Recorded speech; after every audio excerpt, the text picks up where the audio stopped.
And when I say very special guest, yes, I'm talking about Ambassador John Bolton, the former National Security Advisor to the President Donald Trump.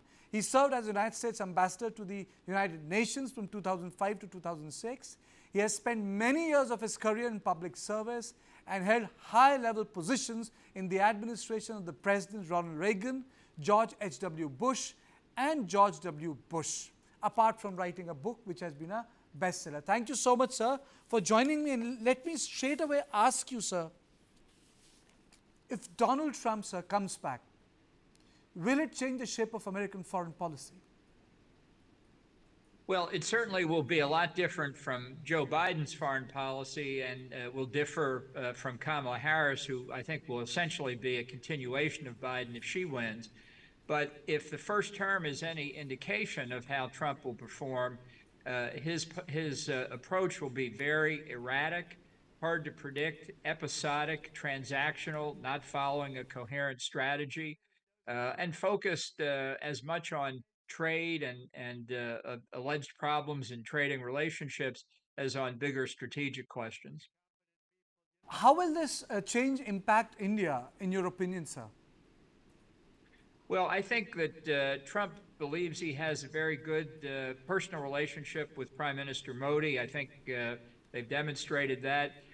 Really, it's very hard to tell, though, how Trump will approach India given the circumstances we face in the Indo-Pacific. Trump during the campaign has certainly been very critical of China, but it's not necessarily the case that once he's elected that he'll continue along that route. If Xi Jinping calls him up the day after the election and says, "I'm so glad you won, Donald. Biden was a terrible president. He's made so many problems, but now you and I can get together and fix them," I think Trump will be tempted to follow that route. When we had meetings between the Prime Minister and the President, when I was National Security Advisor to advance the Asian Security Quad, India, Japan, Australia, and the United States, the only thing we could get Trump to talk about was trade and his complaints about Indian discrimination against American products.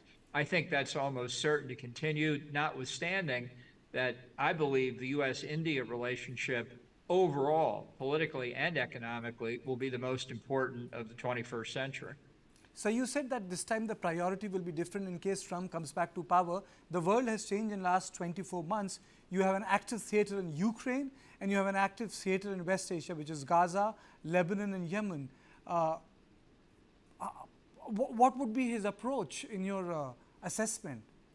Two active wars. Well, he doesn't really know. I mean, these are important questions that you're raising. It is reported overnight. I mean, as we speak, the government of Ukraine is reporting that they engaged North Korean troops inside Russia in the Kursk province. This is the first time we've seen troops from Asia and Eastern Europe probably since Genghis Khan. And it shows the evolution of the China-Russia axis. It's certainly not perfectly formed yet, but they've got outriders like Iran and North Korea. So that means the conflict in Europe has really brought Asia directly in front of Europe and makes Ukraine, I think, that much more difficult to solve. In the Middle East, as you rightly say, this is a very serious situation, basically an assault by Iran on Israel, but through a strategy that could be applied to the Arab states as well. And we know China threatens now not just Taiwan in the East China Sea, but has recently made incursions into Japanese airspace and the Japanese maritime domain.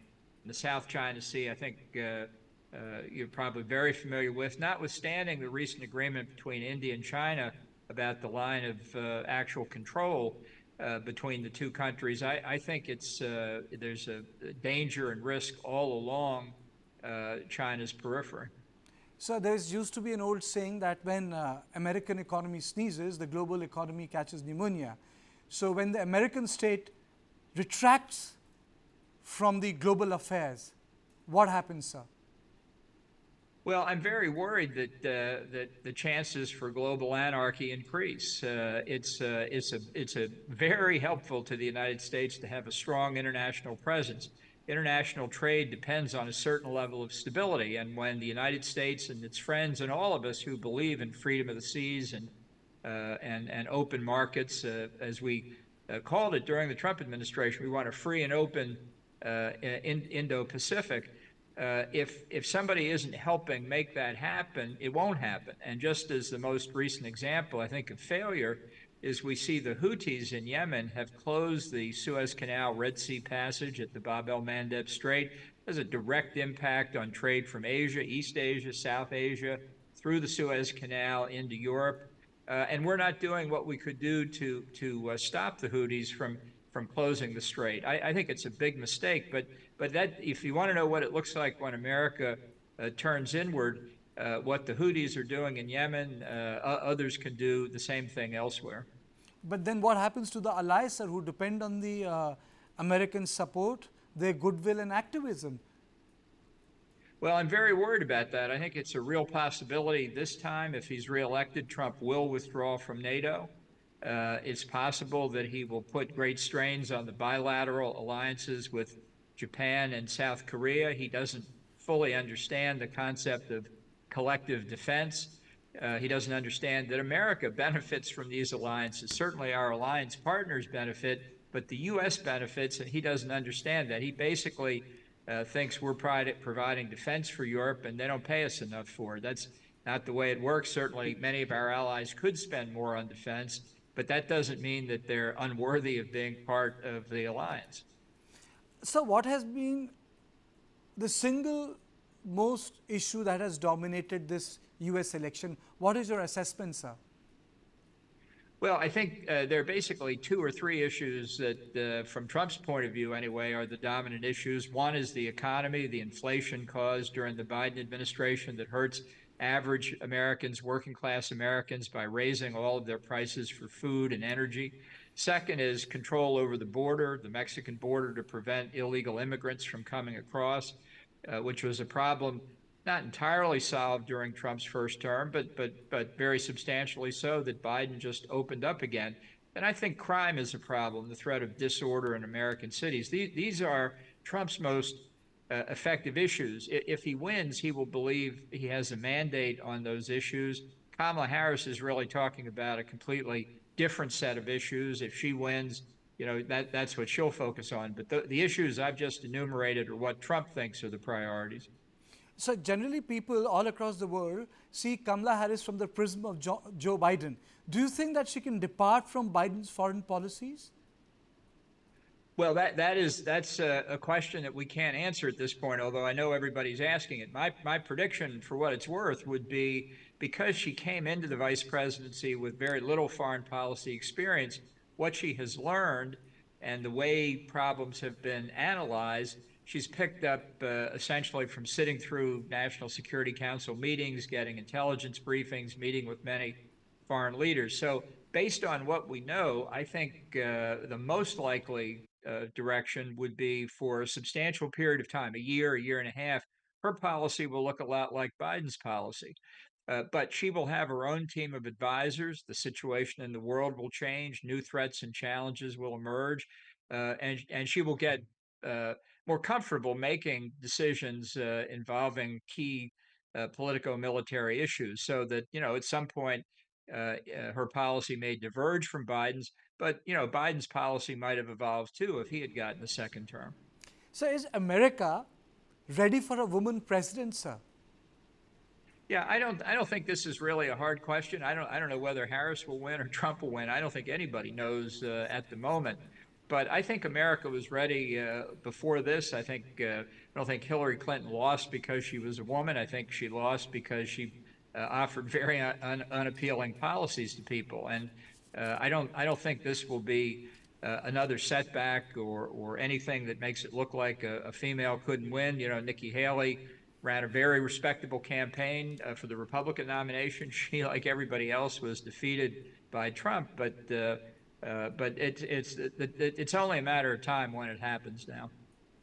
So a lot of people are amazed at the way the political middle ground in America has collapsed. What are your thoughts on that? Why has political middle ground collapsed in America, which has been the beacon of knowledge, technology, whether it's space, satellite, even humanities, but there is a collapse of a political middle ground? Why has that happened, sir, in the last 20 years? Well, I think there has been a polarization in America, there's no doubt about it, but we've gone through this cycle on many occasions. And while the country is divided politically, this is nothing even vaguely approximating what happened in 1860, 61 when a civil war broke out. We've had this polarization before. It's not pleasant, but we've gotten over it. Often it's because a crisis arises internationally that draws people together. I wish our politics were more civil. I wish we talked more about issues instead of personalities. But I don't think the situation is dire. It's not a great period, but we'll get through it. And my last question to you, sir, what's your assessment? Is Harris on top?